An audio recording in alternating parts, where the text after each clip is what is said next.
कहानी का कोई भाव नहीं लिख लेगा, समझ गए ना।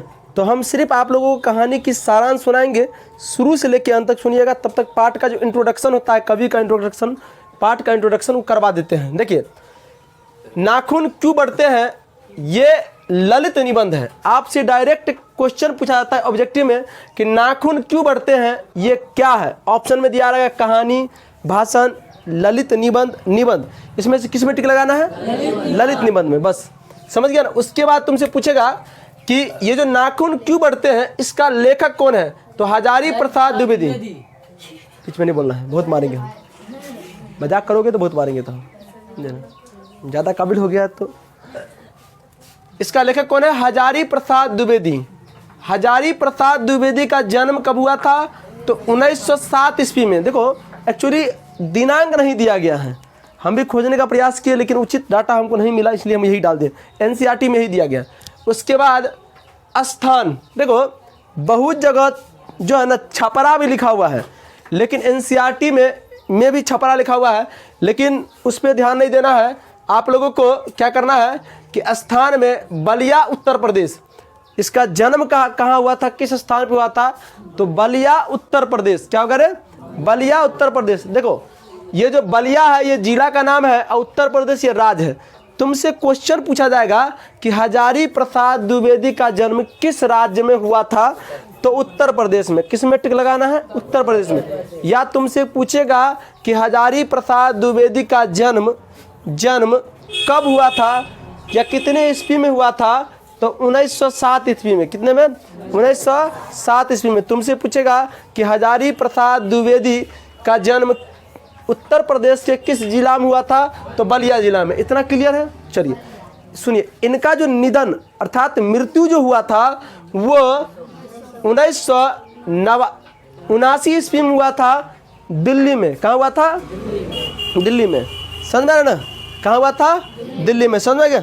देखिए इसका जो निधन हुआ था वो दिल्ली में हुआ था, लेकिन इसके घर कहाँ था, उत्तर प्रदेश। कब हुआ था, तो 1979 ईस्वी में। समझ में आ रहा है आप लोग को।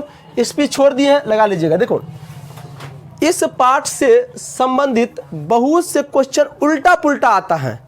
उल्टा पुल्टा ये पूछता है कि पूछेगा कि तुमसे पूछेगा कि विश्व भारती किसकी रचना है, तो कभी कभी ऐसा भी क्वेश्चन पूछ देता है। इसलिए इनका जो रचना है बहुत ज़्यादा रचना है, लेकिन कुछ रचना को हम लेके आए हैं जो आप लोग को एग्जाम में पूछा जाता है। मैं जितना को बता रहा हूँ कम से कम उतना आप याद रख लीजिएगा तो आपके लिए ज़्यादा अच्छा रहेगा, समझे ना। देखिए इनका जो इनकी प्रमुख रचना जो है अशोक के फूल। क्या है रे, अशोक के फूल। तुमसे पूछेगा कि अशोक के फूल किसकी रचना है, तो हजारी प्रसाद द्विवेदी का। किसकी रचना है, हजारी प्रसाद द्विवेदी का। समझ में आ रहा है ना आप लोग को। उसके बाद तुमसे पूछेगा ये क्या लिखा हुआ है, कल्पलता। कल्पलता किसकी रचना है, तो हजारी प्रसाद द्विवेदी का। तुमसे पूछेगा विचार और वितर्क। विचार और वितर्क किसकी रचना है, तो तुम बताओगे हजारी प्रसाद द्विवेदी का। देखो ये चीज को आपको 2 बार 3 बार करके वीडियो देखना पड़ेगा तब याद होगा। ऐसे ही एक ही बार देख लोगे तो माइंड में ये स्टार्ट नहीं होगा। समझ में आ रहा है ना आप लोग को। देखिए उसके बाद कूटज, विचार प्रवाह। देखो इसको याद रखना तुम। आलोक पर्व, आलोक पर्व मेरे प्यारे बच्चों, ये जो आलोक पर्व है ये बार बार पूछा जाता है, और अशोक के फूल बार बार पूछा जाता है। समझ में, ये दोनों क्वेश्चन आप लोगों के लिए VBI ऑब्जेक्टिव में पूछता है, अशोक के फूल किसकी रचना है या आलोक के पर्व किसकी रचना है। उसके बाद वान भट्ट की आत्मकथा। वान भट्ट की आत्मकथा भी आप लोगों से कभी कभी पूछ देखता है ऑब्जेक्टिव में कि वान भट्ट की कथा किसकी रचना है, तो हजारी प्रसाद द्विवेदी का। किसकी रचना है, हजारी प्रसाद द्विवेदी का। उसके बाद चलिए पृथ्वीराज, उसके बाद रासो। पृथ्वीराज रासो किसकी रचना है, तो हजारी प्रसाद द्विवेदी की। समझ में आप लोग, इस तरह से आप लोग याद कर लोगे। उसके बाद देखो हजारी प्रसाद द्विवेदी जी जो थे वो पत्रिका के भी संपादन किए थे। पत्रिका का भी संपादन किए थे, जो है विश्व भारती या शांति निकेतन। क्या नाम था? विश्व भारती या शांति निकेतन। देखो तुमसे क्वेश्चन पूछा जाएगा कि हजारी प्रसाद द्विवेदी के द्वारा कौन से पत्रिका का संपादन किया गया था? शांति निकेतन, या उसी का नाम है विश्व भारती। समझे? अब ध्यान देने वाली बात इधर देखो, उसके नीचे देखो पुरस्कार। देखो आपसे पूछेगा कि पद्म भूषण अवार्ड किस लेखक को भारत सरकार द्वारा दिया गया था? तो हजारी प्रसाद द्विवेदी। किसको मिला था? हजारी प्रसाद द्विवेदी। इधर जान दो, हजारी प्रसाद द्विवेदी जी को जो है ना पुरस्कार भी दिया गया था।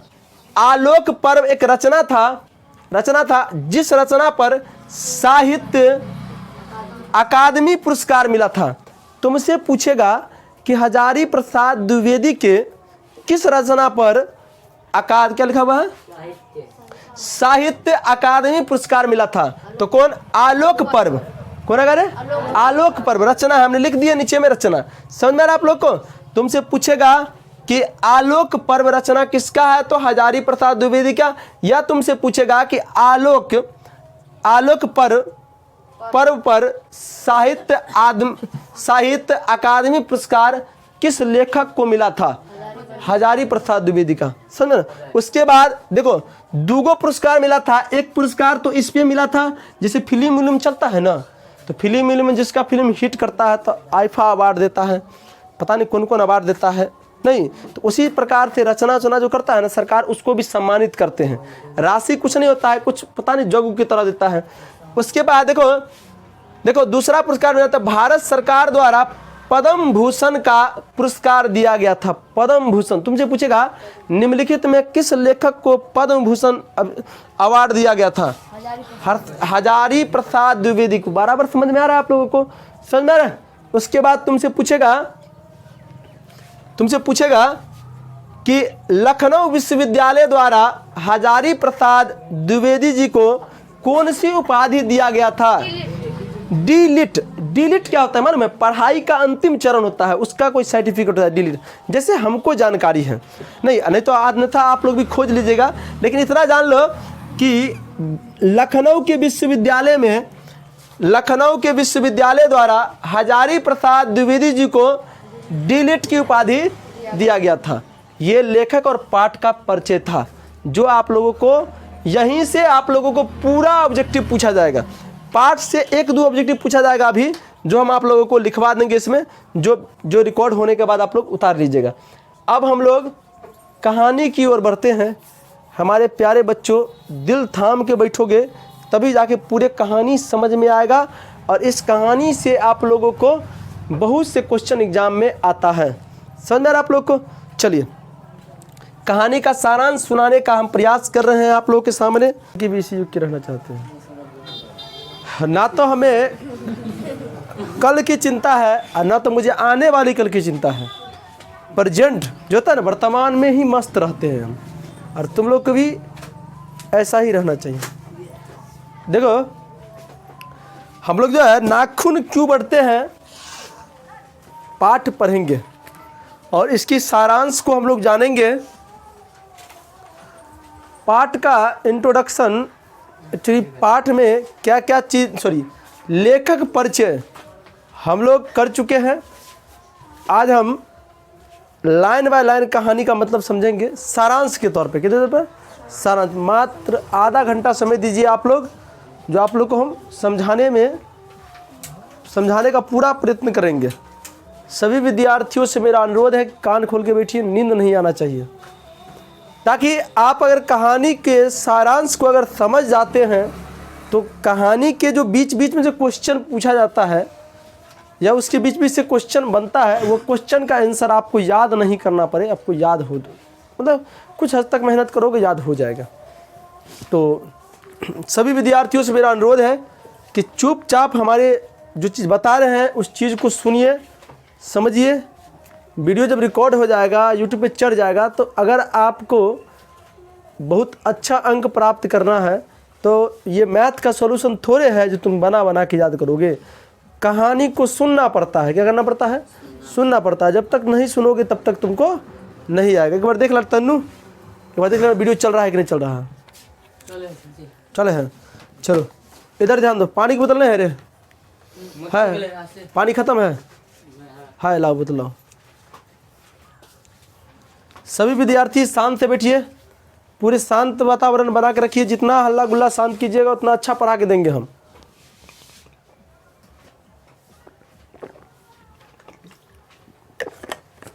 चलो, पाठ का नाम है नाखून क्यों बढ़ते हैं। ये एक ललित निबंध है। क्या है? निबंध है। इसका लेखक है हजारी प्रसाद द्विवेदी। इसके बारे में जितना भी हो सके हम बता चुके हैं। अभी आप लोग के सामने सिर्फ कहानी के सारांश को समझेंगे। लेखक की एक छोटी लड़की है जो लेखक से अर्थात हजारी प्रसाद द्विवेदी जी से एक प्रश्न करते हैं कि पिताजी नाखून क्यों बढ़ते हैं। शायद उस समय लेखक जी कुछ काम करते होंगे, उनका जवाब नहीं दे पाए। किनका जवाब नहीं दे पाए? नाखून क्यों बढ़ते हैं।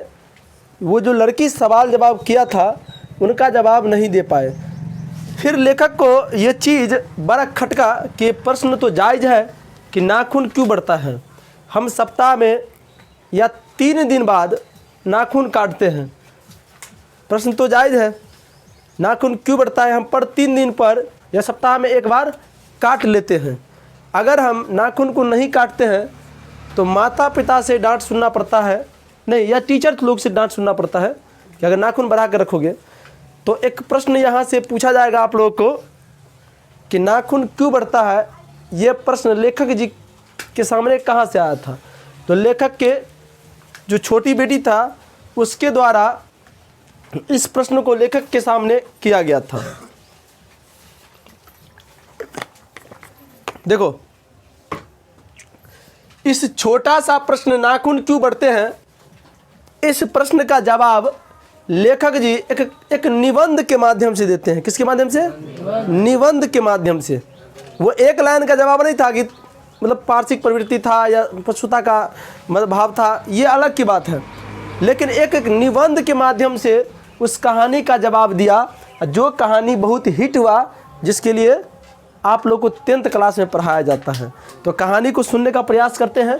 आप लोग शांत से हमारी एक एक लाइन को सुनिएगा और एक एक लाइन को हम बताने का प्रयास करेंगे। समझ में आ रहा है? देखो, कहता है लेखक की छोटी लड़की लेखक से प्रश्न करती है, जो हमने अभी बताए थे। नहीं, लेखक की छोटी लड़की लेखक से प्रश्न करती है नाखून क्यों बढ़ते हैं। नाखून क्यों बढ़ते हैं। लेखक उस समय तो कुछ भी उत्तर नहीं दे पाए, लेकिन लेखक के विचार से हर तीसरे दिन नाखून काटते हैं। क्या करते हैं? नाखून बढ़ते हैं और काटते हैं। उसके बाद कहते हैं बच्चे यदि कुछ दिनों तक उसे नहीं काटते हैं तो माता पिता से डांट सुनना पड़ता है।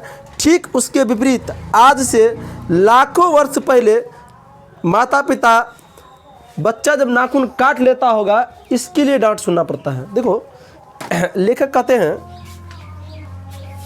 कि लेखक से ये जब सवाल किया गया कि नाखून क्यों बढ़ता है तो लेखक उस समय कुछ जवाब नहीं दिया।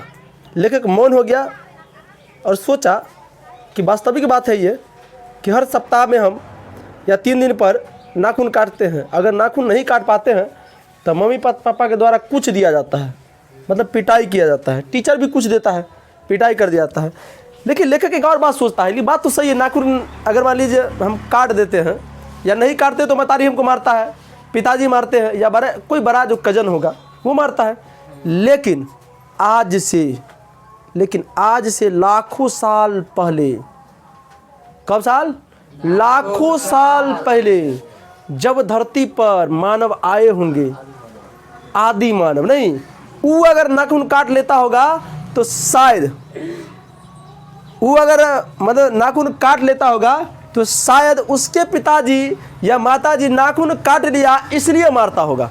अभी नाखून नहीं काटते हैं इसलिए मारता है, उस समय नाखून काट लिया होगा इसलिए मारते होंगे। इस चीज़ में अंतर समझ में आ जाना चाहिए। आपको 3-4 पैराग्राफ हम सुनाएंगे कहानी। 3-4 पैराग्राफ में सिर्फ नाखून की विशेषता को बताया गया है। एक पैराग्राफ में इंडिपेंडेंस के बारे में बताया गया है कि हम किसी भी चीज़ को जल्दी ग्रहण क्यों कर लेते हैं, नहीं समझ में गया। और एक पैराग्राफ में नाखून के विशेषता के बारे में बताया गया। तीनों पैराग्राफ पर जिस बच्चा को समझ में आ गया, इससे एक भी प्रश्न नहीं छूटेगा। मेरे प्यारे बच्चों, अभी तक में आपको एक प्रश्न बन गया कि नाखून क्यों बढ़ता है। ये प्रश्न लेखक के सामने कहाँ से आया? तो लेखक के सामने उसकी छोटी लड़की के द्वारा ये प्रश्न किया गया था। आगे हम लोग पढ़े। अच्छा, ये बात समझ में आ गया ना कि ये लाखों साल पहले जब मानव नाखून काट लेता होगा तो उसके माता पिता के द्वारा डांट दिया जाता होगा, नहीं।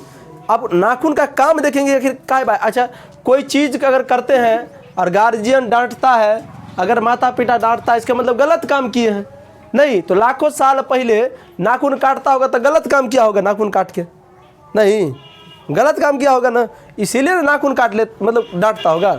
अब देखते हैं कि क्यों डांट सुनते थे। आप देखिए आगे, देखो ठीक उसके विपरीत, क्योंकि उसके बाद कहते लेखक, क्योंकि उस युग में नाखून ही अस्त्र थे। लोग अपने उदर पूर्ति के लिए अथवा आत्मरक्षा दंत का ही प्रयोग करते थे। देखो, लाखों साल पहले मानव के पास ना तो बंदूक था और ना ही तोप था, नहीं रे। अभी तो देखते हैं ना, केकरो झगड़ा होगा निकाल थिरटा मार दे 2 गोली, आराम से बात खत्म, नहीं रे। अभी कोई देखता है नाखून का प्रयोग करते हुए, नाखून से मारपीट करेगा ना तो कुछ काच के चल जाएगा, नहीं रे। इतना मार मारेगा दौड़ा के ना। अभी तो देखते हैं कि अभी का जमाना इतना फास्ट है कि देसी कत्ता भी फैले उसके सामने में, नहीं रे।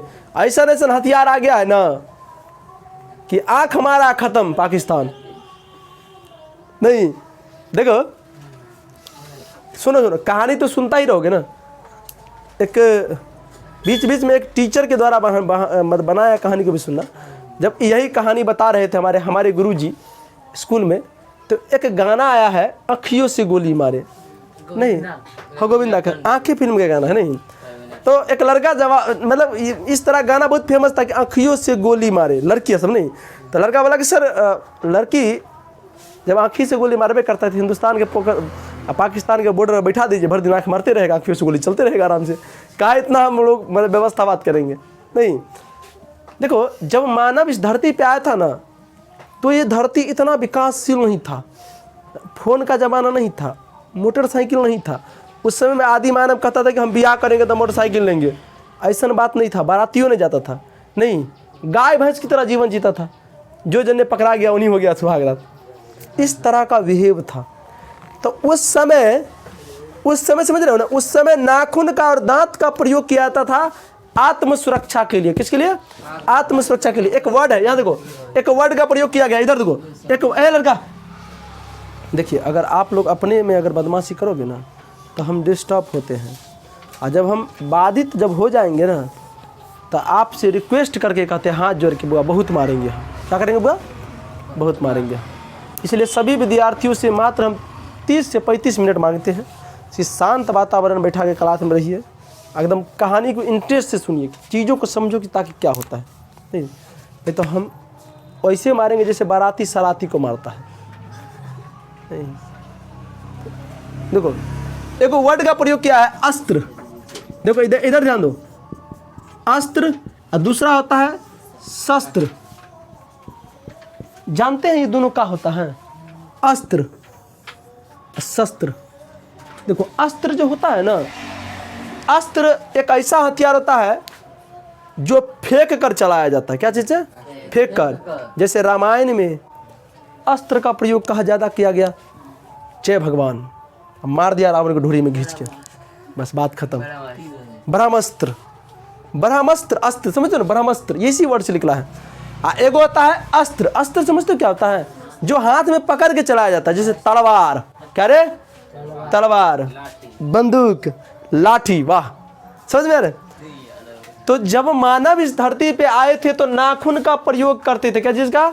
नाखून का, दांत का। अगर खाना भी खाना होता था ना तो नाखूने से खोद खाद के खाते थे। ऐसा थोड़े था कि उसमें आलता लगा खाली रखते थे हम लोग, नहीं, उतना बुद्धि नहीं था। समझ में आ रहा है ना। शायद इसलिए जो है ना गार्जियन बच्चा को कुछ देता होगा, छोड़वा तुझे नाखून काट ले लिया खैबी कथी से रही नहीं, तोरा जो मारतू तो बचबी के ना नाखून से। अभी तो कोई उपयोग है नहीं नाखून का। लड़की तनी मनी उपयोग कर लेता है, अलता उल्टा लगा के। लड़का का उपयोग है नाखून का? कोई उपयोग नहीं। जो शुद्ध लफुआ होगा ना वही कनगुड़िया और गला बढ़ा कर रखेगा अल्लाह, समझ में ना। तो आगे सुनो, आगे आगे आगे सुनो क्या बात। चलो ठीक है, हल्ला नहीं करो। हाँ आगे देखिएगा। तो आपको पता होना चाहिए ना कि पहले के जो मानव थे वो नाखून क्यों रखते थे? नाखून क्यों रखते थे?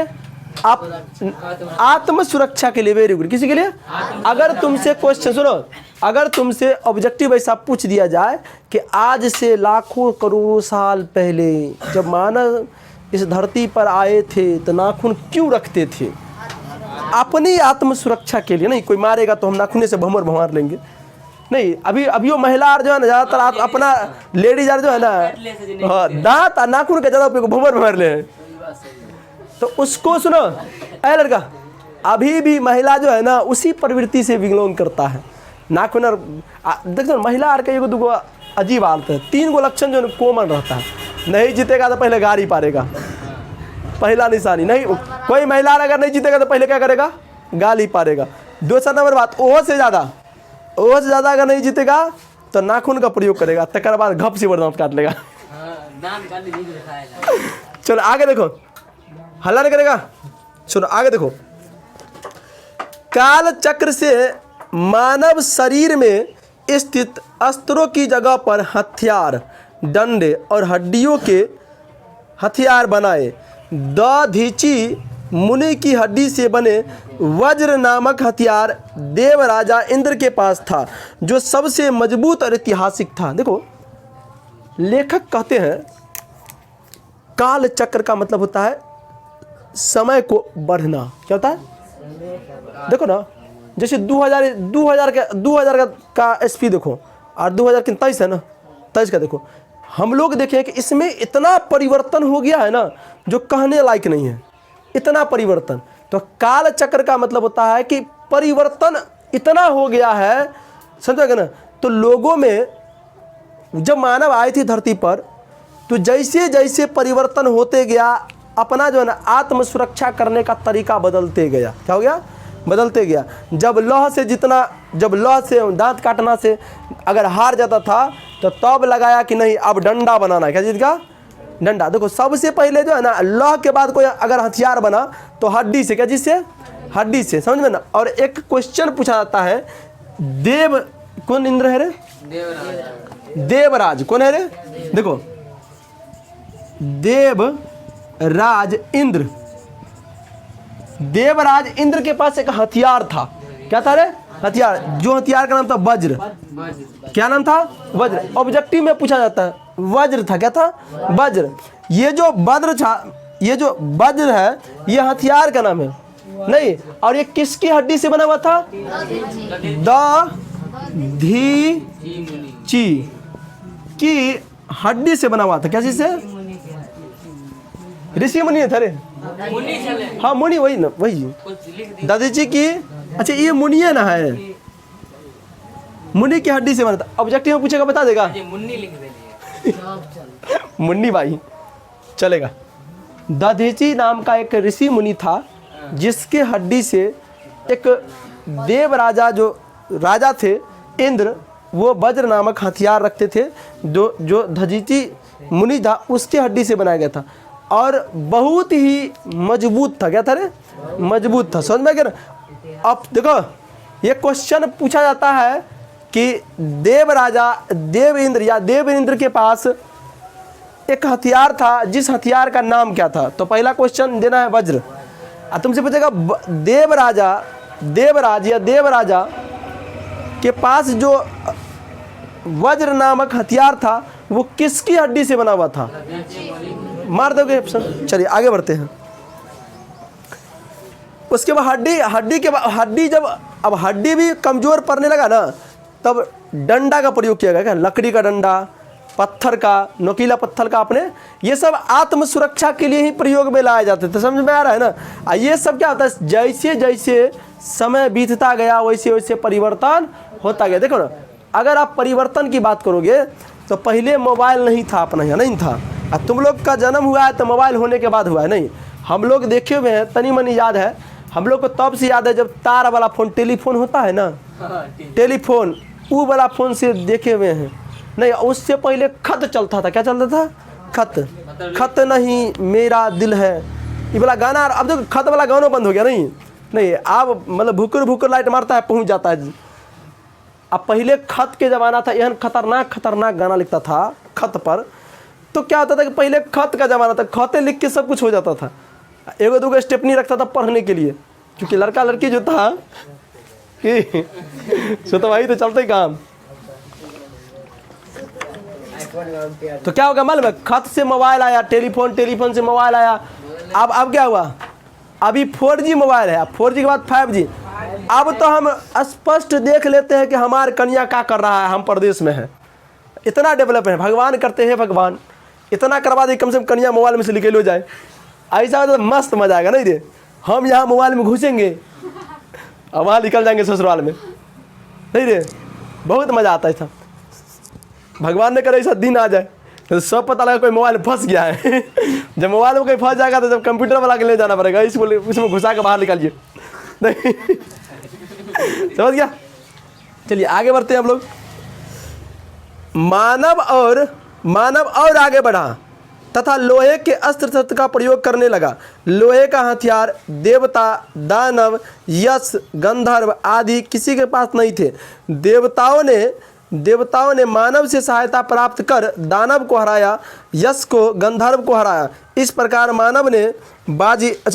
मानवों ने बाजी मार ली। इतिहास अपनी गति से आगे बढ़ता गया। बंदूक, तोप, बम आकाश यान का निर्माण होता रहा। देखो लेखक कहते हैं कि हड्डी का जब बना तब बनाया डंडा का। तो एक चीज़ लिखते हैं कि जितने भी देवता थे ना, देवता वो लोहा के हथियार से युद्ध नहीं लड़े थे। आप अगर रामायण देखे होंगे या महाभारत देखे होंगे तो रामायण महाभारत में कहीं तोप नहीं चलाया गया है। चलाया गया रे ऐसा तो नहीं कि भाई लक्ष्मण निकालो परमाणु बम और एक ही बम से उड़ा दो लंका को, बात खत्म करो। समझ गया ना।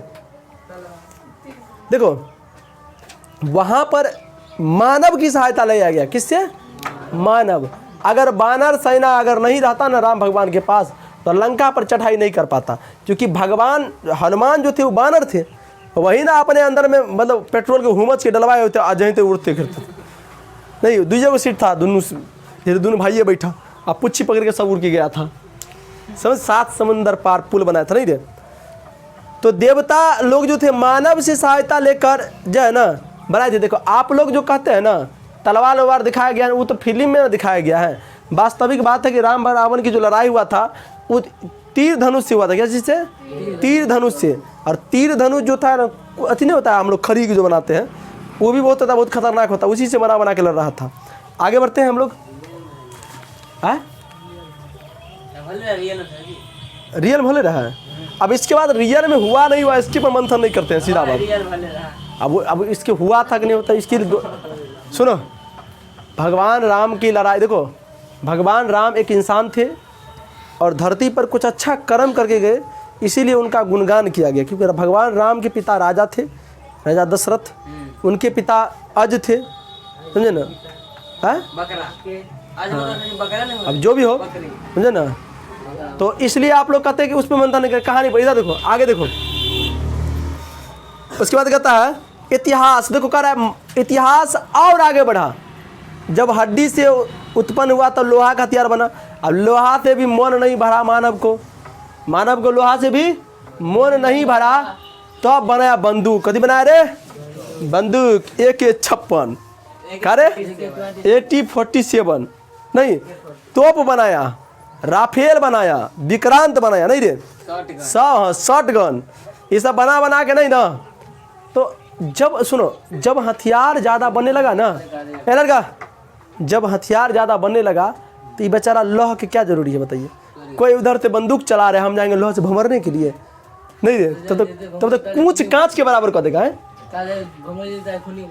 तब तक तो इतना तलवार मारेगा घिस के, तब तक हाथ को सबके लेके चल जाएगा। नहीं ना, आगे देखिए, नखधर मनुष्य अब एटम बम पर भरोसा करके आगे की ओर चल रहा है, पर उसके नाखून अभी बढ़ रहे हैं, अर्थात अभी भी प्राकृतिक मनुष्य को उसके शरीर में स्थित अस्त्र से वंचित नहीं किया है। लाखों वर्ष पूर्व नखधर दंतवल्दी पशुओं के साथ विचार करने वाला ही मानव मान रहा है। देखो, नखधर मनुष्य मतलब समझते हो? सुनो,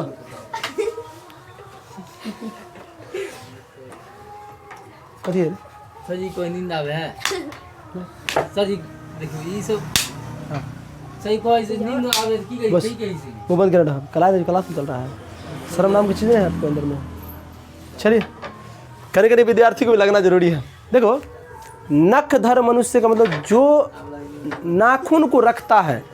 तो लेखक कहते हैं कि नखधर मनुष्य, अब देखो कह रहा है कि अब जो है ना, वो जो अपने दांत पर नाखून पे भरोसा नहीं करता है, अब वो भरोसा करता है कथी पर? आइटम बम पर, बंदूक पर नहीं, उसी पे भरोसा करके अब मनुष्य आगे बढ़ रहा है। लेकिन एक बात याद रखो, भगवान को पता थोड़े है कि जब परमाणु बम बना लिया है, नहीं ना, तैयो नाखून को बढ़ाते जा रहा है, हम लोग काटते जा रहे हैं। एक्चुअली क्या होता है कि भगवान को पता है कि सब अभी भी मूर्खे हैं, कहीं वह चीज़ से लड़ता होगा धोई, समझ में गया ना? तो ना कहते हैं इतिहास इस चीज़ की ओर आगे बढ़ते जा रहा है। चलिए आगे बढ़ते हैं हम लोग, इधर ध्यान दो। लाख वर्ष पूर्व नख दंतवल्ली पशुओं के साथ विचार, देखो एक चीज़ बोला ना, देखिए लेखक ने बताया कि नाखून को एक जगह पर पशु की तुलना किया है। पशुधर मतलब समझते हैं ना, पशु के समान, क्या होता है ना, पशु के समान। देखिए, लेकिन इधर बहुत अच्छा नाम लिखा है, देखो, लेकिन मनुष्य आज बच्चे के लंबे लंबे नाखून को देखकर डांटते हैं, तो कभी नाखून काटने पर डांटते हैं। लेकिन प्राकृतिक हमारे नाखून को जिलाए जा रही है, बढ़ाई जा रही है, और हम काटते जा रहे हैं। देखो, कहता है मनुष्य, लेखक कहते हैं कि इतना बात होने के बाद भी नाखून बढ़ता है और हम काटते हैं। तो नाखून बढ़ना हमको, हाँ, लंबे लंबे नाखून को काटते हैं, तो कभी नहीं काटने पर पिताजी से, माताजी से, शिक्षक से, या जो आपको डांट दे कि भाई नाखून क्यों नहीं काटता है। अभी आदमी कोई बड़का नाखून रखता होगा तो पागल समझता है, नहीं रे। अब पहले ज़माना में 2 लाख 3 लाख वर्ष पहले अगर जो नाखून नहीं रखता होगा तो उसको पागल समझता होगा, रे बकरा बात, तू नाखून नहीं रखता, तुमको मारेगा तो कोशिश बचाएगा रे, तो ऐसा समझता होगा, तो डरता है। क्या नाखून को पता नहीं है कि हमारी आवश्यकता पूरी नहीं हुई है, क्योंकि मनुष्य नाखून से लाखों गुना घातक हथियार बना लिया। देखो, अच्छा, नाखून तो जो बढ़ते जा रहे हैं ना, नाखून जो बढ़ते जा रहे हैं वो हमको जिलाए जा रहे हैं, और याद दिलाता है कि आपको अभी भी आवश्यकता है इस चीज़ को। लेकिन नाखून को पते नहीं है कि नाखून से बढ़िया बढ़िया हथियार बना के बैठे हुए हैं, बढ़िया हथियार बना के बैठे हुए हैं, समझ में आ रहा है ना, बहुत बढ़िया हथियार बना के बैठे हुए हैं। उसके बाद लेखक लिखते हैं, देखो ये सब लेखक अपने मन से चित्रण कर रहे हैं कि ऐसा ऐसा बात है, कोई बताने वाला उसको नहीं, बस लिख रहे हैं उस चीज़ को। देखो, उसके बाद कहता है, लेखक मनुष्य के बड़े नाखून को देखकर निराश हो जाते हैं, क्योंकि ये नाखून भयंकर पाशवृत्ति प्रवृत्ति का जीवंत उदाहरण। देखो, बढ़ा हुआ नाखून देखकर लेखक निराश हो जाते हैं कि ये जो नाखून है हमारा पुराने ज़माने का याद है। कौन ज़माने का? पुराने ज़माने, आज से लाखों साल पहले का याद है हमको। पाशविक प्रवृत्ति का लाभ है, मन निशानी है, और हम इसको काटते जा रहे हैं। समझ में गए? आगे है, कुछ हजार वर्ष। देखो, अब इस लाइन को बढ़िया सुनना, ये लाइन बहुत खतरनाक लाइन है, और इस लाइन से क्वेश्चन पूछा जाता है एग्जाम में। देखना, इस लाइन से क्वेश्चन पूछा जाता है। देखो, कुछ हजार वर्ष पूर्व नाखून को मनुष्य ने सुकुमार विनोद के लिए उपयोग में लाया गया था। अब इस वर्ड को समझो। देखो, सुकुमार, हाँ, अच्छा, देहात में इसको सुकुमार बोलते हैं। बड़ा सुकुमार भगलियन की सुकुमार विनोद क्या होता है? विनोद। देखो आप देखते हैं ना कि कहता फलाना की बेटी बहुत सुकुमार है, नहीं फलाना का बेटा बहुत सुकुमार है। अरे आपको पता भी है सुकुमार का मतलब क्या होता है? सुकुमार का मतलब कोमल अंग। क्या होता है रे? कोमल अंग। क्या होता है रे? कोमल अंग। विनोद का मतलब सुंदर होता है। क्या होता है? समझे ना? तो आज से लाखों वर्ष पहले जो है ना मनुष्य न को जो है ना सुकुमार विनोद के अंग के रूप में प्रस्तुत किया था, और नाखून को जो है ना अजीबो गरीब स्टाइल में काट के रखता था। कैसे? अजीबो गरीब नहीं, बड़ा करके कोई काट करके और रंग के रखता था। समझ में ना? तो आपसे पूछेगा सुकुमार का मतलब क्या होता है? कोमल अंग। क्या होता है? देखो ना, अगर कहेगा कितने सुकुमार है तो इसका मतलब बहुत प्यारा है। क्या रे? बहुत प्यारा है। सुकुमार का मतलब समझ में गया ना? बहुत कोमल अंग। समझ में गया ना?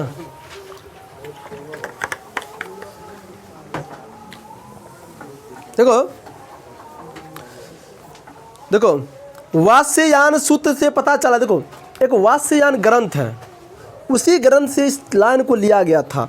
समझ में? पता चला है कि भारतवासियों अपने विलास के लिए नाखून को सजाते थे, विविध आकार में काटते थे। यह कार्य लोगों को अच्छा, जबकि यह वृत्ति लोगों के लिए अधोगामी वृत्ति है। देखो कहता है कि ये सुकुमार के रूप में लौह को देखा गया था, नहीं, और इस लॉ को डिजाइन में काट। ये क्वेश्चन पूछा जाएगा एग्जाम में। कैसे पूछा जाएगा क्वेश्चन तो नहीं दिखा देते हैं, कैसे कैसे क्वेश्चन आता है। क्वेश्चन पूछता है सुकुमार विनोद के लिए नाखून को प्रयोग में लाना मनुष्य कैसे शुरू किया था? लेखक ने इस प्रसंग में क्या बताया? अब क्या बताते देखो। कहता था कि भारत के जो व्यक्ति थे वो अपना नाखून को बढ़ाता था, और मतलब क्या होता है कि अजीबो गरीब स्टाइल में काट के रखता था। समझ गए ना? और काट के रखता था जो मनुष्य को बहुत अच्छा लगता था उसके समय में। किस समय में? उस समय। अभी भी कुछ लोग जो है ना नाखून को बढ़िया से काट कर रखता था। अभी भी कुछ लोग जो है ना मनुष्य मतलब क्या होता है नाखून को काट के रखता था। छोरा से पीछे सो गया है रे, जो तो सूता लेकर उठो। हम जिसका नाम बताते हैं उसको 10 सटकी लगेगा। पहले गोलू, इंद्रेश, इस दोनों व्यक्ति को हमने, रानी कुमारी, ये लड़की क्या नाम है तुम्हारा? हाँ, ये सब का नींद का गोली हमारे हाथ में रखा हुआ है। इतना इंटरेस्ट आ रहा है कहानी सुन, तुमको भी नींद आ रहा है? सही कहानी नहीं सुनी थी तब ना मालूम है। हम तो कहानी सुनते नहीं छिए। हम तो सब सुनो, हल्ला नहीं करो। आगे देखिए, आगे देखो अधोगामी। सुनो, लाखों वर्ष पीछे ले जाने वाली वृत्ति है, लेकिन मनुष्य उसे भी उचित समझा। देखो नाखून जो सजा कर रखता था ना, तो लेखक कहता इसको भी उचित समझा गया। चलो ठीक है। आगे एक लाइन लिखता है लेखक ने, प्राणी वैज्ञानिकों के मत से मानव चित्त की भांति मानव शरीर में बहुत सी अभावजन्य सह प्रवृत्तियाँ रह गई हैं, जिनके कारण नाखून का बढ़ना, केश का बढ़ना, दांत का दोबारा निकलना, पलक गिरना, लेकिन मनुष्य को मान लेना होगा कि नख को बढ़ाना लेना पशुता प्रमाण है और तथा नाखून काटना मानवता प्रमाण। देखो लेखक कहते हैं कि जो बायोलॉजिकल वैज्ञानिक है, जिसे प्राणी वैज्ञानिक कहा गया है, हाँ, प्राणी वैज्ञानिक के हिसाब से जो है ना, ये एक हमारे शरीर का हैबिचुअल लक्षण है। जैसे नाखून का बढ़ना हो गया, केश का बढ़ना हो गया, दांत टूटता है तो फिर आ जाता है। समझ में ना? ये एक हैबिचुअल लक्षण है हमारे शरीर का। समझ में? मतलब जो लगातार होने वाला जो हैबिचुअल लक्षण। समझ में ना? टिकी कौन खींच रहा है रे? समझ में ना? ये हमारा लक्षण है हमारे शरीर का। समझ में ना? ऐसा होता है। लेकिन लेखक कहता है कि अगर इसको आप नहीं काटते हैं तो किसका निशानी है? पशुता का निशानी। अगर काट दिए तो मानवता का निशानी है। समझ में आ गया ना? आगे बढ़ते हैं। लेकिन मानव जाति से प्रश्न किया जा रहा है। देखो लेखक अभी हम लोगों से प्रश्न करता है। क्या प्रश्न करता है? देखो, लेकिन मानव जाति से प्रश्न किया जा रहा है कि मनुष्य किस ओर बढ़ रहा है? मनुष्य किस ओर बढ़ रहा है? अब सुनो, अभी लाइन सुनो, आगे नहीं। मनुष्य किस ओर बढ़ रहा है? अस्त्र बढ़ाने की ओर या अस्त्र घटाने की ओर? नाखून बढ़ते हैं, ये हमारी पशुता का निशानी है। यदि अस्त्र बढ़ा रहे हैं तो यह भी हमारी पार्श्विक प्रवृत्ति की ओर अधोगामी बनाएगा। देखो अधोगामी का मतलब आगे। देखो अगर कह रहा है कि हम लोग नाखून काट लेते हैं या बढ़ाते हैं तो पशुता का निशानी है कि हम जानवर की तरह हैं, नहीं। लेकिन आपको पता होना, देखो इस लाइन का मतलब होता है कि लेकिन आपको पता होना है कि मनुष्य जो थे आज से हजारों साल पहले इस नाखून का प्रयोग किसके लिए किया करते थे? तो अपने बचने के लिए करते थे। अगर हम AK-47 या परमाणु बम रखे हुए तो अपना बचने के लिए रखे हुए, दोनों तो हथियार है ना रे। देखो आप लेखक की बात को समझिए। लेखक कह रहा है कि अगर आज से हजारों या लाखों साल पहले कोई व्यक्ति अगर नाखून रखता था या कोई दांत का सहारा लेता था, इसका मतलब वो अपना आत्मरक्षा करता था, आत्मरक्षा करता। अभी हम अगर बंदूक रखे हुए हैं या हम दिन प्रतिदिन अस्त्र शस्त्र बढ़ा रहे हैं तो ये भी आत्मरक्षा के लिए ही कर रहे हैं, नहीं। तो हम दोनों स्थिति में तो एक ही काम कर रहे थे। वहाँ भी अगर नाखून रखते थे तो पशुता का निशानी, तो अभी भी वो पशुता का निशानी है। अगर हम लोग मान लीजिए बंदूक तोप अगर इसका बढ़ावा दे रहे हैं, अगर अस्त्र शस्त्र बना रहे हैं, इसका मतलब अभी भी हम पार्श्विक प्रवृत्ति में ही हैं, समझ में ना। हम नाखून काट लिए तो मानव हो गया, लेकिन हम जो हथियार बनाए हैं उसी हथियार को क्या करते हैं, वो भी तो हम लोग उसी की ओर जा रहे हैं ना। तो इसमें लेखक एक और चीज़ करते हैं कि हिरोशिमा पर जब गिराया गया था तो नरसंहार बोला गया था। क्या बोला था? नरसंहार। मानव अभी भी उसी प्रवृत्ति में है, बस स्टाइल चेंज हो गया। क्या हो गया रे? स्टाइल चेंज हो गया। समझ में गया ना। देखो ये तो आपका इतना देर तक सिर्फ नाखून के बारे में बढ़ाया गया था। अभी एक लाइन बोला गया है कि हमारा देश जब आज़ाद हुआ था तो उस समय अंग्रेज हमें इंडिपेंडेंस दिया था। क्या दिया था? इंडिपेंडेंस। क्या होता है रे? हाँ, इंडिपेंडेंस की घोषणा कर रहा था। इंडिपेंडेंस का मतलब होता है स्वाधीनता। स्वाधीनता का मतलब होता है हम किसी के अधीन में अब नहीं रहेंगे, अब हम पे कोई राज नहीं करेगा, अब हम पे कोई राज नहीं करेगा। समझ? नाखून से इसका क्यों कनेक्ट किया गया मालूम है? क्योंकि नाखून भी अब और पहले अभी भी देख ली, नाखून कोई रखता है तो हम किसी का विरोध कर सकते हैं, किसी का भी विरोध नहीं कर सकते। नाखून रख सकते हो तुम, लेकिन आदमी का बोली चेंज हो जाता है। नहीं, जानवर की तरह रहता है रे, नाखून बढ़ा कर रखता है, जानवर हो गया क्या रे? तो जानवर मतलब पशुता का निशानी ले लिया, वो पशुता का काट लिया तो मानव हो गया भाई। अब ये देखो, ये आदमी है, नाखून को काट के रखता है। लेखक इस लाइन को जोड़ते हैं कि 15 अगस्त 1947 ईस्वी को जब अंग्रेज इंडिपेंडेंस की घोषणा कर रहा था तो हम लोग स्वाधीनता मना रहे थे। क्या मना रहे थे? देखो स्वाधीनता का मतलब होता है हम किसी के अधीन में नहीं रहेंगे, हम किसी के अधीन में अब नहीं रहेंगे, हम अपना जो मन होगा वो करेंगे। लेकिन जब अंग्रेज यहाँ था तो अपना मन से कुछ नहीं कर सकते थे। आप कुछ भी करेंगे तो एक मुख्य न्यायाधीश से पहले उससे पूछ लिया आपके अपने देश में रहने के लिए क्या क्या करना पड़ेगा। समझ में आ रहा है ना? देखो उसके बाद स्वाधीनता समझ गया, इंडिपेंडेंस। लेकिन हमने अपने सहज उससे अपने अधीन स्वाधीन मान ली। देखो कह रहा है लेखक कि ये जो हुआ ना, ये स्वाधीनता जो आप मना रहे हैं, मैं स्वाधीनता मान लिया, हम किसी के अधीन में नहीं, ये हम लोग अपने आप खुशी मान लिए, कोई दिक्कत नहीं है। वो इंडिपेंडेंस का घोषणा किया, हम लोग ये चीज़ मान लिए। उसके बाद कह रहा है यह हमारी दीर्घकालीन संस्कारों का फल है। देखो अगर कोई व्यक्ति भारत के, अगर देखो ये चीज़ बहुत अच्छा, दीर्घकालीन संस्कारों का रूप है। देखो एक चीज़ आप समझिए कि भारत में या गांव घर में भी देखो, कोई व्यक्ति अगर गलती कर भी देता है ना, अगर उसे क्षमा याचना ले लिया जाता है तो व्यक्ति खुशी उसको माफ़ कर देता है। नहीं कि नहीं ठीक है, गलती मान लिया, अगली बार से इसको गलती नहीं होगा। तो ये सब हम लोगों का दीर्घकालीन संस्कारों का रूप है। क्या इसका? दीर्घकालीन संस्कारों का रूप है। ये जो चीज़ लेकर बताएं, और ये चीज़ कहीं ना कहीं देखा भी जाता है। अगर कोई व्यक्ति अगर मान लीजिए ना, टीचर के सामने कोई बच्चा गलती कर देता है, अगर बच्चा मान लीजिए टीचर के सामने बच्चा गलती मान लिया तो टीचर उसको क्या करता है? माफ़ कर देता है। क्या कर देता है रे? माफ़ कर देता है कि चलो ये हमारे दीर्घकालीन संस्कारों का रूप है, यह हमारी परंपरा है जो हम अपने आप में संयोजन है। मैं यह नहीं कहता हूँ कि सारी पुरानी चीज़ें अच्छा है, क्योंकि हमारे बच्चों को गोद में, क्योंकि बंदर के बच्चे के गोद में खिलाना मनुष्य का आदर्श नहीं बन सकती है। यह भी कहा जा सकता है कि नहीं पुराने, देखो अच्छा ये लाइन बोला कौन है?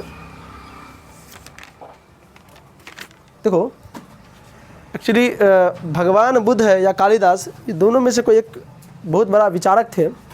दोनों अच्छा थे, कालिदास भी थे और बुद्ध भी थे। देखो एक लाइन इसमें लेखक लिखे हैं कि सारे पुराने चीज़ खराब नहीं थे। अब जितने भी रीति रिवाज वहाँ पे बनाया गया है वो सब खराब नहीं था। और लेखक ये भी बात कहते हैं कि सारे नए चीज़ भी अच्छा नहीं है ना, सारे पुराने चीज़ अगर ख़राब नहीं है तो सारे नए चीज़ भी अच्छा नहीं है। तो दोनों के कम्बिनेशन बना के बताया गया है, समझ में आ गया ना। जैसे अगर आप मान लीजिए मोबाइल चलाना हो गया, चाहे कुछ भी, कोई चीज़ ख़राब नहीं, चल अपना उपयोग करने पे डिपेंड करता है कि आप कोई चीज़ को कैसे ले रहे हैं, समझ में आ गया ना। आप 2 पैराग्राफ बचा हुआ है।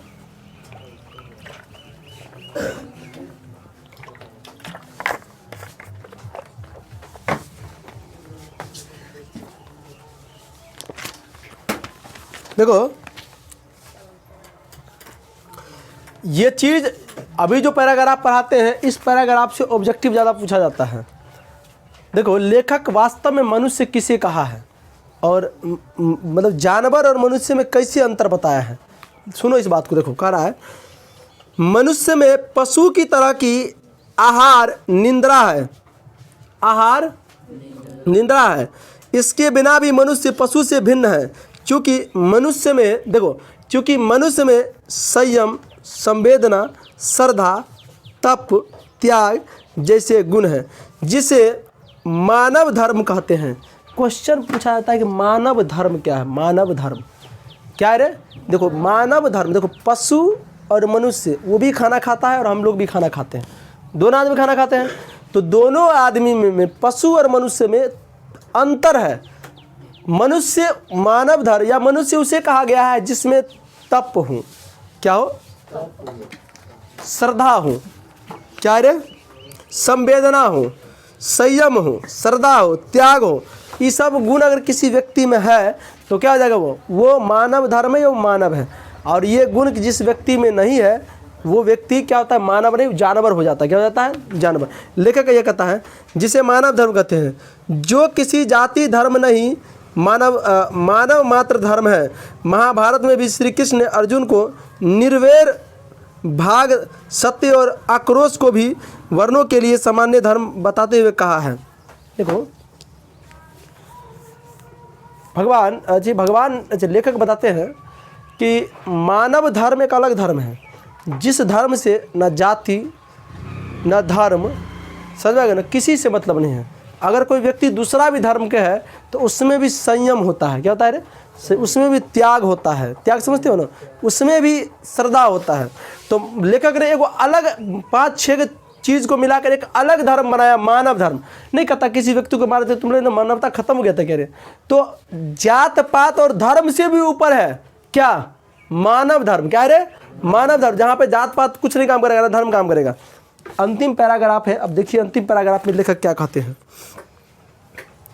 देखो मनुष्य की सफलता और चरित्रता में अंतर बताते हुए लेखक ने कहा है, यहाँ से क्वेश्चन पूछा जाता है। ये क्वेश्चन वो पूछा जाएगा, मानव धर्म किसे कहा जाता है, एगो ये पूछा जाएगा। मनुष्य की सफलता और चरित्रता में अंतर बताते हुए लेखक ने कहा है कि मारक अस्त्र शस्त्रों का संलयन वायु उपकरणों की बहुलता से सफलता प्राप्त करता है। देखो लेखक कहते हैं कि मनुष्य की चरित्रता को देखते हुए कहता है कि आप बाह्य उपकरणों, अस्त्र शस्त्रों का प्रयोग कर कोई युद्ध को जीत जाते हैं, लेकिन आप इसका मानवता का लक्षण नहीं है। अगर किसी व्यक्ति को मारकर आप किसी चीज़ को जीते हैं, देखो क्या होता है कि पहले के मनुष्य बहुत होशियार था। लॉ से किसी व्यक्ति को मर्डर थोड़ी हो सकता है, लॉ से किसी व्यक्ति को मर्डर थोड़ी हो सकता है, लॉ से नहीं हो सकता है ना। अरे आप गला चाप के मारोगे तुम लोग तो भमर करा जाता है। लेकिन अभी के मनुष्य इतना आगे हुए हैं कि 1 और 3-4 गोली किसी व्यक्ति को मार दे तो वो बचने का कुछ 3-4 गोली का है, 1 गोली टिका के मार दो ना, बस बात खत्म है। तो लेखक अंत में इसी बात को कहते हैं। देखो इस लाइन को फिर से दोहराते हैं, कहते हैं मनुष्य की सफलता और चरित्रता में अंतर बताते हुए लेखक ने कहा है कि मारक अस्त्र शस्त्रों का संलयन वायु उपकरणों की बहुलता से प्राप्त हुआ है, किंतु परंतु मनुष्य की चरित्रता प्रेम में, मंत्री में, त्याग में तथा सबके प्रति मंगल भाव से देखने में है। नाखून का बढ़ना, देखो मनुष्य का लक्षण जो होता है ना, मानव जो होता है ना, ओरिजिनल मानव वही होता है जिसके अंदर सबके प्रति श्रद्धा हो। अगर आपके अंदर द्वेष भावना अगर आ गए तो आप मानव कहलाने व्यक्ति नहीं हैं। अभी लोग स्वार्थ में इतने हीन हो गए हैं, अभी लोग स्वार्थ में इतने हीन हो गए हैं कि मतलब क्या होता है, अपने से अपना को कोई पहचान नहीं पाता है। समझ में, अपना से अपना को कोई पहचान नहीं पाता है। समझ में गया ना। आगे कहता है, नाखूनों को बढ़ना मनुष्य की उस सहज प्रवृत्ति का परिमाण है जो मनुष्य में सफलता ले जाने चाहती है। उसे काट देना स्वनिर्धारित आत्मबंधन फल है जो मनुष्य को चरित्रता की ओर ले जाते हैं। देखो, मनुष्य का अगर आप नाखून रखते हैं तो पशुता का तो निशानी है, काटते हैं ना तो आपका एक मानवता लक्षण और स्व की भावना, मतलब स्व अपने आप करने की, मतलब नाखून काटने की में चेष्टा में रहते हैं। समझ में गया ना। तो ये मानवता की लक्षण है, बता रहा है। अंत में एक लाइन बोलता है, कम वक्त नाखून बढ़ते हैं तो बड़े, उसे काटने, अच्छा, कम वक्त नाखून बढ़ते हैं तो बड़े, मनुष्य उसे बढ़ने नहीं देते हैं। देखो, कहता है कम वक्त नाखून बढ़ता है तो बढ़े, लेकिन मनुष्य उसे बढ़ने नहीं देते हैं। यहाँ से अगर आप क्वेश्चन देखिएगा तो उम्मीद है आप लोगों को बहुत कहानी का सारांश ऊपर सुनाया गया है। लाइन बाय लाइन पढ़ने का उतना मुझे फुर्सत भी नहीं है और आप लोग को सुनने का भी फुर्सत नहीं है। आपको 2, 4, 5 क्वेश्चन यहाँ से पूछा जाता है। निर्लज अपराधी किसे कहा गया है? नाखून को। किसे कहा गया है? नाखून। किसी भी दंड को चुपचाप स्वीकार कर लेता है, किसे कहा गया है? नाखून को। समझे ना। कम वक्त बढ़ता है तो बढ़ने दे, नाखून मनुष्य से बढ़ने नहीं देता है कि नाखून को। तो इस तरह का लाइन का अभी हम इस पाठ से, अभी नहीं, कल हम इस पाठ से मात्र गिन चुन